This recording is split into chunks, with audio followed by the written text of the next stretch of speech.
You know, watching football on TV isn't anything like it used to be back in the good old days. What seems to be taken for granted now, instant replay, wasn't even partially implemented until 1986. DirecTV began offering something never before seen on cable, the NFL Sunday Ticket. That was in 1994. First used in college, the NFL's superimposed first down line was first used on screens during ESPN's coverage of a Bengals-Ravens game in 1998. And now, well, you've got to have an HD TV to watch at home. Camera angles come into your living room from all over the stadium. There is even now a sky cam to put you right there on the field with the players. So let's take a look behind the scenes at that eye-in-the-sky technology. It's a 16-inch diameter ball. This high-tech turret could be the coolest new tool in TV technology. We felt like we could make something better than what's out there. Mike Sterbenz is co-founder of the company that makes these camera mounts known as gimbals. The NFL is using it during Thursday night football games with an estimated 16 million people watching. It's huge for us. This is a really big deal for our company. I want everything to work right. The 70-pound piece of equipment uses a series of motors and gyroscopes to take the shake out of live video images, even when mounted on an airplane flying 2,000 feet above the field. You can shake it and it'll stay. Each gimbal takes a month to make, and orders are already backing up. We really made a commitment to make this happen, and it's taken everything to really do it. So what could be coming down the pike? Well, as cameras get smaller and better, there's talk that there could even someday be a player cam in helmets, or maybe a referee cam. Now, wouldn't you just love to see what a game looked like from Steve Young's helmet? Considered one of the best quarterbacks to ever play the game, which is why in 2005, Steve Young received the sport's highest honor when he was inducted into the Hall of Fame. Now, as a football analyst, he still has his mind on the game he loves, which is why we couldn't be more excited to welcome Steve to Delmarva Live to talk a little bit of football and to hear why he wants to give you the shirt off his back. Well, sort of. Steve, let's talk about football real quick before we get started here. RG3 didn't look so good up against Minnesota. Was it a mistake bringing him back before the break? Well, I don't think they had a choice. As you know, Robert's not going to, he's going to come back. He came back fast the last time, maybe too fast. He wants to get in the huddle. He's afraid, as a young player, should be afraid that there's somebody else in the huddle and they could take my job. And so I think he pushed it. And maybe, I mean, we can argue that, but that's who he is. I like that he wants to get back on the field.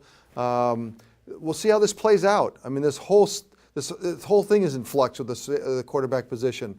And so RG3 needs to get back and take control of it. And the only way you can take control of the quarterback position in the NFL is win football games. So immediately that becomes the challenge.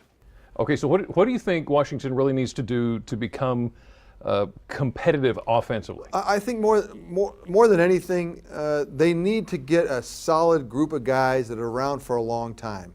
They don't home grow anybody. It seems like they just put guys together every year, throw them together in August, and go play football. And they've got to be able to draft and hold on to them and build so young players become old as Redskins. And I think that's the number one thing. I mean, we can talk about whether they should throw the ball more or run the ball more, or here or there, until they get that sense of beating back free agency and making sure that they hold on to their guys longer, because football is glorified choreography. The more times you break the huddle together, the better you're going to play. And for some reason, the Redskins have struggled trying to get that through the system for a long time. All right, let's talk Baltimore. Weapons all over the field, but what is Joe Flacco going to have to do to get control of the offense and try to get him back into the playoffs?